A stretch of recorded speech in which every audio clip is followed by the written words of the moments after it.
perkenalkan diri dulu ya Pak. Nama saya Adela. Nama saya Safa. Nama saya Febrianti. Nama saya Sylvia. Nama saya Lia.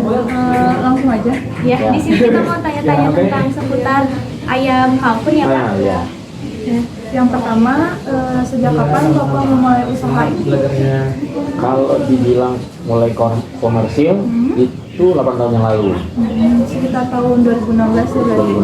2016 ya. Karena waktu itu pas mulai menjual ya, mulai pelihara sepasang, kemudian beranak sampai 21 ekor, itu udah kebingungan. Wah, ini mau kemana ini nih?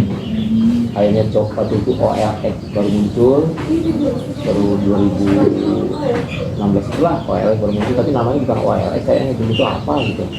OLX itu kan kemudian namanya diganti gitu, kayak Twitter jadi X gitu, kayak gitu. Nah, OLX apa dulu lupa. Nah, mulai iklan di situ, rupanya responnya bagus. Kalkun ini, wah, nah juga nih. Tadinya istri ngomel-ngomel kalau pelihara dari kantong makannya, sekarang malah dari kalkunnya sendiri, malah lebih gitu kan. Ya tadinya kan pelihara ayam pelung sama ayam bangkok dulu kan ngerep duit terus dari kantong, kasih makan, potong gitu kan. Nah ini akhirnya ngasih makan, dapat uang lebih dari jualan kalkunnya gitu. Yang selanjutnya, apa motivasi Bapak mendirikan usaha peternakan ayam kalkun? Satu, karena hobi aja. Kedua, kalkun ini jarang yang pelihara. Wah, ini kayaknya selain hobi, suka, kayaknya kalkun nggak ada yang pelihara nih. Kalau ayam umum banyak kan, kalian aja pasti kesini karena nggak ada tempat lain nih, ya kan? Gitu. Jadi ya itu motivasi ini berarti punya potensi nih. Gitu. Untuk modal pertama yang Bapak keluarkan nominalnya berapa ya Pak? Sebenarnya karena tujuan awalnya tidak bisnis, jadi modal awal itu punya sepasang dulu kan, punya sepasang, anaknya lagi berkembang lebih banyak. Nah, jadi modalnya kecil sebenarnya. Kemudian aja berkembang banyak. Nah, sekarang nih lagi kosong kandang, ini lagi order indukan lagi nanti dari luar. So, sama yang anak-anaknya nggak dijual dulu, ini disalin, nanti penuh lagi kandang gitu. Karena saya rencana ada keluar Pulau Jawa bulan ini, jadi kan ditinggal ini, kosong dulu lah, nanti ada pulang dari sana lagi. Yang selanjutnya, ada berapa jumlah awal beras yang Bapak pelihara saat pertama kali memulai usaha ini? Kalau kalkunnya sendiri ya sepasang itu, kemudian berkembang jadi 21, 40 ekor, 100 ekor, mana tuh. Nah kalau buka YouTube-nya ada tuh YouTube, Unggas Bejo, itu kalkunnya waktu sedang banyak-banyaknya ada tuh, jadi kalau disiulin serentak bunyi semua. Kan kalkun kalau disiulin dia bunyi. Coba aja siul bunyi kan tadi. Itu apalagi punya 100 ekor. Kurang kan saya ada kandang itu udah dalam ini. Kalau anaknya cuma kamar ini. Yang selanjutnya, apa saja peralatan yang Bapak butuhkan pertama kali untuk memulai usaha budidaya ayam kalkun? Kalau peralatan sih nggak ada yang dibutuhkan ya, tapi halaman mungkin perlu ya, halaman, bikin atapnya berteduh, dia nggak perlu dikurung dalam kandang. Saya ini kan nggak dikurung dalam kandang, dilepas di halaman tapi dibatasi. Kalau dia mau berteduh, ada tempat berteduh, gitu aja. Jadi nggak rumit sebenarnya. Kalau ayam kan harus dikandangin yang kurung gitu kan, pagi dilepasin, ini ya, gitu aja. Yang suka terbang dikasih jaring, biar nggak kurang sini soalnya. Gitu. Metode pemeliharaan apa yang Bapak terapkan? Metodenya namanya apa itu ya? Kandang lepas namanya ya. Metode kandang lepas ada orang yang kandang kurung, ada kandang lepas. Jadi dia tidak dikurung, kalau terserah dia aja. Jadi kasih makan pagi sore udah. Gitu. Kalau menurut Bapak, metode tersebut itu mudah dilakukan untuk yang pemula? Oh, sebenarnya iya ya. Tidak perlu lahan luas dan membersihkan kotoran gitu ya, daripada di dalam kandang. Kita jijik kalau dalam kandang kotoran itu kan pasti nggak kering tuh. Ya tadi juga jijik lihat bersihnya. Tapi kalau gini kan kotorannya berat, dia mau panas tinggal bulan kali kalau kotorannya itu dalam kondisi kering gitu ya. Kalau kandang kotornya basah karena tertutup gitu kan. Gitu. Ini ya lebih enak begini. Seperti yang sudah Bapak jelaskan tadi kan membutuhkan lahan. Nah lahannya itu butuh berapa luasnya itu? Ya intinya idealnya satu jantan 4 betina itu per 2 kali 2 meter. Jadi kalau kita punya banyak dengan kali aja tuh lahan 2 kali 2 meter itu bisa satu jantan 4 betina gitu. menjaga kebersihan dan sanitasi. Nah itu setiap rutin setiap bulan rutin karena dibersihin. Kalau cuaca panas ini ya sebulan sekali aja. Tapi kalau hujan, kalau hujan lah ya, lembab basah seminggu sekali dikeruk tuh kotoran ayam itu. Pindahnya situ kan di tanaman sekarang masuk sini untuk pupuk. Yang selanjutnya, apa langkah-langkah yang Bapak lakukan untuk mencegah penyakit pada ayam kalkun? Yaitu kebersihan kandang. Kedua, vitamin pakannya. Nah, jadi kan sebenarnya ayam itu kalau penyakit itu karena dia disimpan di situ aja, kalau kotor bikin penyakit. Terus kalau makannya kurang, ayamnya kurang gizi. Ya, itu simpel. Bagaimana cara Bapak dalam menangani penyakit pada penyakit tersebut? Obat. Obat apa saja yang Bapak berikan? Nah, umumnya kalkun ini penyakit yang sering kena itu penyakit pencernaan. Kenapa pencernaan? Kayaknya mungkin dia agak riskan di peternakan. Contohnya ini, kalau entok itu nasi basi, dia mau sehat aja ya. Kalau kalkun enggak.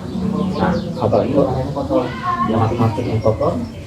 Makanya umumnya kalkun itu pencernaan. Nah, obat yang disiapkan itu umumnya untuk masalah pencernaan, antibiotiknya, penyakit untuk pencernaannya. Simpel sebenarnya, karena kalau cuaca panas begini dia kuat.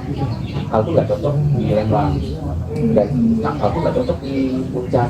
Kenapa restoran di Puncak sampai kalkun beli kalkunnya ke sini? Kenapa nggak biar di Puncak? Karena di Puncak nggak bisa biar kalkun dingin. Anak kalkun mati di sana. Tapi kalau induk kalkun penggemukan bisa masih kuat, makanya perlindungan cukup kuat ya. Tapi kalau dia beli anak kan sama aja beli indukan kurus dari sini tidak apa-apa. Dia mungkin di Puncak langsung motor. Pakan apa yang Bapak gunakan untuk ayam kalkun? Ini itu eceng gondok potong sama itu dekat ya, sama konsentrat. Kalau ada nasi sisa masuk nasi sisa. Tapi karena tetangga sini pada tahu kita ada piara kalkun, mereka nasi sisa gantung depan pagarnya. Terus pulang gitu. Malah ada yang jauh rumahnya nggak di sini, mereka masukin frozen. Nanti mereka WA, ini nasi udah banyak nih, udah penuh nih. Oh, maksudnya di freezernya ambil bisa banyak, bisa beberapa hari, itu aja. Jadi kalau kita pakannya pun tuh yang itu pakan untuk anak satu, jadi nggak perlu beli itu. Jadi mengurangi biaya kalkun untuk beli pakannya. Itu kalau benar biaranya 30% sehari nambahnya. Bayangkan 30% sehari. Jadi kalau kita punya 10 kilo sehari muncul di 3 kilo. Tapi itu kayaknya nggak sampai. Jadi saya belum berhasil mencapai 70% itu. Kendala apa aja ya yang Bapak rasakan saat pemeliharaan ayam kalkun ini? Kendalanya ya penyakit. Kendala keduanya mengganggu kesenangan. Kalau kesenangan itu maksudnya tidak bebas pergi kalau nggak ada karyawan. Ya kan? Kalau beli aduh ini siapa yang kasih makan nih mau pergi, itu aja kendalanya. Tapi kan tidak ada orang, tapi kan nggak salah. Orang yang suruh itu belum tentu dengan hati, karena dia dibayar. Karena kalau disuruh aja masih dia ditinggalin seminggu, laporannya ada mati 3 ekor. Karena tidak dengan hati, mereka suruh ya aja kasih makan dan tinggal kan, nggak mikirin nih airnya diganti. Kalau kita yang suka, yang sayang sama ini airnya tiap hari diganti.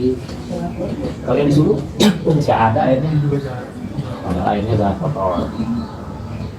Selanjutnya bagaimana Bapak cara Bapak memasarkan ayam kalkun? Nah, memasarkan itu dari semua lini, kalau serius itu bagus. Semua lini maksudnya apa? Konvensional, kita menawarkan langsung juga bagus. Mengirim ke konsumen, konsumen bagus. Itu biasa lakukan. Kenapa? Karena juga dia berpikir ini mau jadi bisnis. Ini juga banyak datang kok, habis kok, ngapain juga nganter-nganterin. Kan orang gitu mikirnya, ini juga kamu nggak mau beli, nggak mau datang sini, udah nggak apa-apa. Gitu ibaratnya sombongnya lah gitu ya. Nggak ada apa, nanti juga habis sendiri. Nah, yang bikin kita panik itu kan kalau barangnya nggak laku-laku, ini kita mau nganter-nganterin kan. Nah, itu belum kejadian yang begitu. Jadi ya sebenarnya bagusnya kalau mau sebutin bisa dikirim, kan nggak semua orang punya waktu. Kita kirim, nggak apa-apa. Kalau mau bilang, ongkos kirim saya nanggung Pak, tapi saya nggak bisa. Nah, akhirnya mereka ada di sini. Jangan salah, yang dari Sukabumi itu bisa datang sini loh. Sukabumi, Sumedang, gitu. Jadi ya, kalau kedua ya lewat Google itu. Yang selanjutnya, Nah. bagaimana situasi persaingan pasar untuk ayam kampung? Kalau persaingan sebenarnya kalkun itu kurang persaingan karena masih belum banyak yang pelihara kalkun dan mereka belum sebenarnya ada dalam diri keinginan. Padahal kalkun ini kan lebih enak daripada ayam. Cuma orang belum ya, kalau buat kalkun yang lebih suka dipakai untuk apa? Dipanggang itu kan, ada acara khususnya malahan. Di Indonesia belum familiar pelihara makan kalkun. Padahal daging kalkun lebih enak daripada ayam. Nah, yang pelihara belum banyak. Jadi sebenarnya sekarang yang pelihara kalkun sebenarnya cocok daripada pelihara ayam. Baru jalan berapa meter udah orang pelihara ayam lagi gitu kan. Kalian kesini kan cari peternak agak gampang kan?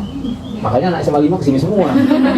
Dan maksudnya kan ada yang sini, ada yang tempat lain. Ini enggak semuanya sini kayak ini kan semuanya sini. Nggak tahu saya kenapa nggak ada tempat lain ya? Jauh kan? Selanjutnya, bagaimana Bapak mengatasi persaingan besar? Ya saya nggak begitu, Bapak nggak begitu pikirin persaingan rezeki masing-masing. Jadi nggak pernah, malah kalau harga sini lebih murah kadang-kadang daripada yang lain. Orang di protes nggak pernah kali kadang-kadang begitu. Nah, jualnya dari segitu udah karena barangnya juga banyak kali jadi makanannya 50% tadi yang dibilang kan 50% di hemat gitu. Kita belajar terus dia punya uang kita belajar gimana lebih efisien ekonomis gimana gitu. Terus selanjutnya apa keunggulan yang Bapak peroleh selama usaha budidaya ayam kampung? Bisa memulihkan itu yang penting kan, bisa tidak waktu bisnis kuliner dan bisnis kuliner franchise bisnis kuliner itu bisa meledak. Kalau itu sekarang jeblok ya nanti bisa meledak, tapi kalau ini karena nggak pernah disini benar-benar ya dibuat bisa mengatakan tiga-tiganya. Apakah ada usaha budidaya yang ingin Bapak pernah mengalami kerugian? Kayaknya enggak. Alhamdulillah, karena dari hati kita sama sama mati itu bukan masalah kasihan udah mati bukan aku ini kalau dijual kenapa ada mikirin gitu kasihan aja berarti gagal aja nih kalau menyembuhkannya gitu. Selanjutnya apa rencana Bapak untuk mengembangkan usaha ini? Nah kalau cara mengembangkan nanti kita pengen dihidupkan ke beberapa orang dia belajar usaha waktu di jualan aja nah itu rencananya ke depan itu baru atas 35 jadi kalau mereka 20 mereka beli 20.000 udah senang karena mereka biasanya jual ayam itu kalau baru nanti beli 500 ini beli 20.000